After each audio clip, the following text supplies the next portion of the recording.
Hi everyone, welcome back to new video. तो आज का वीडियो एक बहुत बड़ा अपडेट है। एससीआई एमटीआई का फॉर्म आउट हो चुका है GP rating leading to NCB deck officer के लिए। अगर आपको जीपी रेटिंग के थ्रू जल्दी ऑफिसर बनना है तो ये one of the most important college है एससीआई एमटीआई। और यहाँ पे एससीआई आपको पता है इंडियन गवर्नमेंट की कंपनी है, शिपिंग कंपनी है, इनके बहुत सारे खुद के जहाज हैं। तो आपको अगर इस कॉलेज में एससीआई में एडमिशन मिल गया तो आपको प्लेसमेंट की कोई टेंशन नहीं होगी, जॉब की कोई टेंशन नहीं होगी। मैं आज इस वीडियो में आपको पूरा फॉर्म फिलिंग डिटेल्स बता दूंगा और क्या क्या रिक्वायरमेंट्स हैं, कैसे एग्जाम होता है, कब एग्जाम होगा, वो सब मैं पूरा एक्सप्लेन करूंगा आज। तो वीडियो ये पूरा कंप्लीट देखना। तो सबसे पहले एससीआई की जो फीस है 4,50,000 है, 4.5 लाख है। फीमेल के लिए 3.6 लाख है। लास्ट डेट जो है ऑनलाइन एप्लीकेशन की है वो 3/5 है, यानी कि नेक्स्ट मंथ के 3 तारीख तक है, मई 3 मई तक है।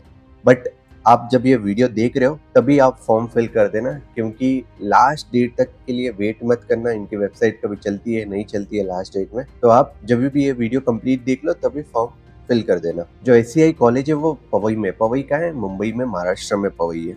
वहाँ पे एससीआई कॉलेज है। यहाँ पे 6 महीने का जीपी रेटिंग कोर्स करना रहता है अगर आपका सिलेक्शन हो जाता है रिटर्न और इंटरव्यू में। यहाँ पे दिया है एससीआई के पास ऑयल टैंकर भी हैं, प्रोडक्ट टैंकर भी हैं, बल्क कैरियर भी हैं, कंटेनर वेसल्स भी हैं, एलएनजी एलपीजी शिप भी हैं, पैसेंजर शिप भी हैं, ऑफशोर फ्लीट वेसल भी है। तो बहुत सारे अलग अलग टाइप के वेसल्स हैं एससीआई के पास। एससीआई की खुद की कंपनी है शिप्स की। देखो, ये 6 महीने का आपको जीपी रेटिंग का कोर्स करना पड़ेगा इनकी कॉलेज में, एससीआई में।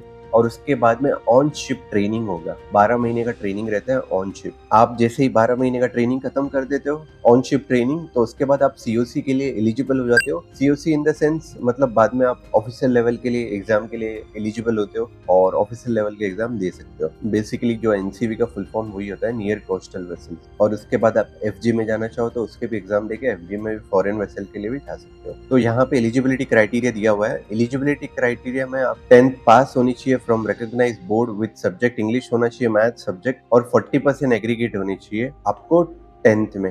अगर 10th में नहीं है इंग्लिश में 40% एग्रीगेट, या तो 12th में है तो भी चल जाएगा।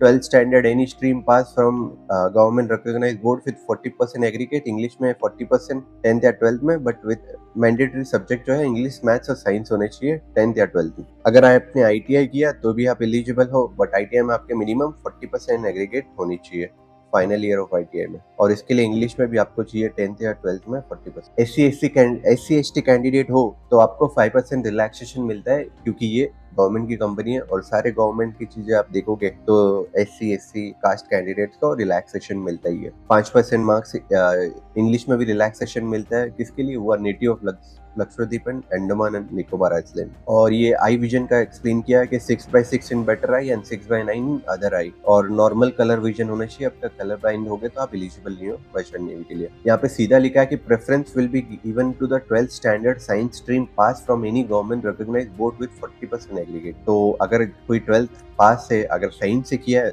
तो उनको ज्यादा प्रेफरेंस मिलेगा। अनमैरिड होनी चाहिए। और यहाँ पे साइड में एक्सप्लेन किया हुआ है जिससे मैंने आपको बताया था कि जो है एससीआई की फीस है 4.5 लाख रुपए, है ना, और फीमेल की है 3.6 लाख। तो लोन फैसिलिटी में कॉलेज लोन प्रोवाइड नहीं करता, बट वो गाइड कर देता है, क्योंकि इनके पास बहुत सारे बैंक के साथ टाई अप रहता है। तो वो गाइड कर देता है कि कैसे कैसे करना है आपको। उसमें भी आप स्टूडेंट की बहुत हेल्प हो जाती है।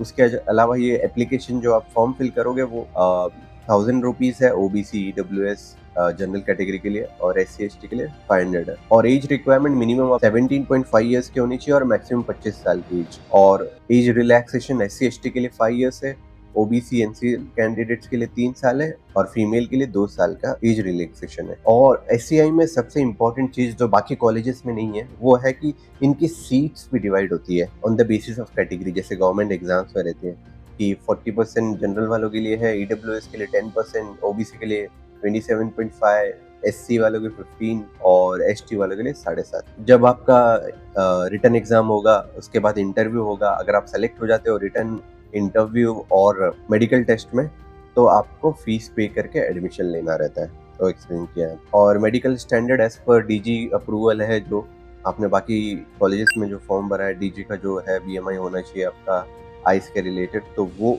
मेडिकल स्टैंडर्ड है सेम इनका भी। और सबसे इम्पोर्टेंट चीज एससीआई का आप फॉर्म फिल करोगे, उसके बाद पहले आपको रिटन एग्जाम रहेगा। रिटन एग्जाम टीएस रहमान की तरह ऐसे नहीं कि घर पे आपको करना है और ना तो इनकी कॉलेज में जाना है। ये आपको पर्टिकुलर सेंटर देंगे। इनके 4 सेंटर है, दिल्ली, मुंबई, कोलकाता, चेन्नई। इन 4 में जो भी आपका नियर बाय पड़ता है वो आपको फॉर्म में सेलेक्ट करने का ऑप्शन आएगा, वो आप सेलेक्ट करोगे। और एग्जाम डेट जो है, एग्जाम डेट भी आ गई है, मैं आपको बता देता हूँ। हाँ, ये जो है एग्जाम 17 मई को एग्जाम है 10:30 बजे। तो उस सेंटर पे आपको जाना पड़ेगा और वहां जाके आपको सीबीटी रहेगा, कंप्यूटर बेस्ड टेस्ट। वहां सेंटर पे जाके आपको एग्जाम देना रहेगा। ऑनलाइन एग्जाम 2 घंटे का रहेगा। मल्टीपल चॉइस क्वेश्चन रहते हैं और उसमें आपको प्रोफेशनल नॉलेज टेस्ट किया जाता है। उसके इंग्लिश के क्वेश्चंस आते हैं, कॉन्ट्स के क्वेश्चन आते हैं। कॉन्ट्स मतलब समझ लो बेसिक मैथ्स के क्वेश्चन आते हैं, रीजनिंग एबिलिटी के क्वेश्चंस आते हैं, थोड़े बहुत जीके के क्वेश्चंस भी रहते हैं। और सबसे इम्पोर्टेंट बात, ये जो क्वेश्चन पेपर जो आता है वो इंग्लिश और हिंदी दोनों लैंग्वेज में रहता है। तो हिंदी बोर्ड वालों को ज्यादा टेंशन लेनी नहीं है, क्योंकि वो इसमें अच्छे से स्कोर कर सकते हैं। उनको सिर्फ इंटरव्यू में थोड़ा अच्छा परफॉर्म करना है। बाकी अगर ये आपके पास है, इनके नोट्स है, तो आप उनसे प्रिपेयर करिए।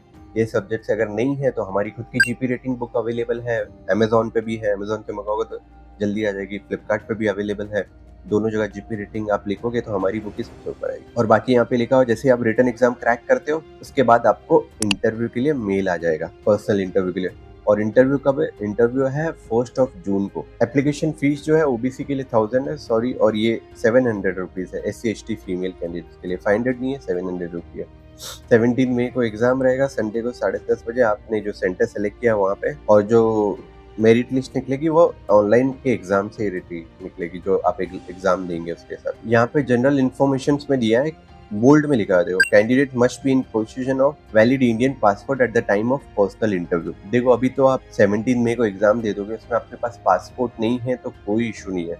बट अगर आप रिटन एग्जाम क्रैक कर दिया और इंटरव्यू के लिए मेल आ गया, आपके उस टाइम आपके पास अगर पासपोर्ट नहीं है तो ये इंटरव्यू में आपको बहुत दिक्कत हो सकती है। तो इसलिए जैसे हम सजेस्ट करते हैं कि आपने अगर मर्चेंट नेवी का मन बना लिया है तो अप्लाई कर दो पासपोर्ट के लिए, ऑनलाइन अप्लाई कर दो, आपको 20-25 दिन में आ जाएगा घर पे। और पासपोर्ट तो इम्पोर्टेंट ही रहता है, डॉक्यूमेंट है, एक इम्पोर्टेंट डॉक्यूमेंट। मर्चेंट नेवी में जाओ या मत जाओ, बट पासपोर्ट तो इम्पोर्टेंट है ना, फ्लाई भी करना है, कभी आपको बाहर भी जाना है तो पासपोर्ट के लिए जरूरत पड़ेगी। इसमें लिखा है online Indian nationals are eligible, सिर्फ इंडियन नेशनल एलिजिबल है एससीए के लिए। यहाँ पे आपको सबसे नीचे लिंक मिलेगा फॉर्म फिल करने का, यहाँ पे आप क्लिक करोगे तो आपको फॉर्म ओपन हो जाएगा। फॉर्म में वही है, बेसिक डिटेल है, आपको नेम, मिडिल नेम सब फिल करना है, नंबर डालना है, डेट ऑफ बर्थ सब डिटेल डालना है, आपको एज डालना है, अपना marital status, physical detail, height weight आपको डालना है, फर्दर डिटेल डालना है, परमानेंट एड्रेस, पासपोर्ट डिटेल अगर नहीं है तो ब्लैंक छोड़ देना। और जो स्टार मार्क किया है मतलब वो कंपलसरी है स्टार वाला मार्क वाला करना, क्योंकि बहुत सारे बच्चे देखते हैं पासपोर्ट डिटेल, पासपोर्ट नंबर मांग रहा है, पैनिक हो जाते हैं, फोन करते हैं बार बार। एक बार अगर हम फोन नहीं उठाते तो 10 बार फोन करते हैं। तो थोड़ा कॉमन सेंस रखो, जहाँ पे स्टार नहीं है, ये जैसे पिन कोड में स्टार लिखा है मतलब ये मैंडेटरी है। मैंडेटरी है मतलब ये फिल नहीं करोगे तो फॉर्म आगे बढ़ेगा ही नहीं। और जहाँ स्टार नहीं है मतलब वो नहीं भी फिल करोगे तो चलेगा, ऑप्शनल है तो भर दो, नहीं है तो रहने दो, वैसा है। तो पासपोर्ट की जरूरत नहीं है, इंटरव्यू के टाइम पासपोर्ट चाहिए रहेगा। बाकी और भी जितनी भी डिटेल्स है, बहुत बड़ा फॉर्म है, आपको अपलोड करना रहेगा, फोटो, सिग्नेचर, आधार कार्ड का फ्रंट बैक फोटो, पासपोर्ट का पीडीएफ। यहाँ पे स्टार नहीं लिखा है, नहीं अगर है तो अपलोड कर दो पासपोर्ट का पीडीएफ, नहीं है तो मत करो। बाकी 10th का मार्कशीट, डिप्लोमा डिग्री कुछ है तो अपलोड कर दो, नहीं है तो कोई इशू नहीं है। बाकी यहाँ सबमिट करके अमाउंट पे करने का ऑप्शन आएगा और उसके बाद आपको रिसिप्ट आ जाएगी आपके मेल पे। आई होप आपको इस वीडियो में पता चल गया होगा बेसिक आइडिया एससीआई के लिए। और मैं जिन को जीपी रेटिंग करना है, मैं तो पर्सनली सजेस्ट करूंगा कि एससीआई में फॉर्म फिल करना, क्योंकि अगर आपको ऑफिसर बनना है, क्योंकि इन्होंने अपने प्रोग्राम का नाम ही ऐसे लगा है, GP rating leading to officer, NCV officer, near coastal vessel officer. तो ये फॉर्म फिल करना। फीस थोड़ी ज्यादा है, फीस अभी मायने नहीं रखती है, क्योंकि एक बार अच्छी कॉलेज में चले गए तो आगे का आपका फ्यूचर अच्छा हो जाएगा, आपको जॉब असिस्टेंस अच्छे से मिलेगा। और इनकी कॉलेज मैंने खुद ने देखा है, विजिट किया है कॉलेज जाके, मेरा एक पूरा व्लॉग पड़ा हुआ है जिस दिन इंटरव्यू था पिछली बैच का। आप यूट्यूब पे जाओगे ना तो वहाँ देखोगे, मैंने इंटरव्यू लिया था बच्चों का। इतना बड़ा कॉलेज है, इतना बड़ा कॉलेज है, पूरा बहुत अच्छे से बनाया हुआ है, पूरा ग्रीनरी है, तो वो भी देख लेना आप। वहाँ पे मैंने स्टूडेंट का इंटरव्यू लिया था, मतलब स्टूडेंट से बात की थी कि क्या इंटरव्यू में क्वेश्चंस पूछते हैं, क्योंकि हर 6 महीने जीपी रेटिंग का फॉर्म निकलता है ना।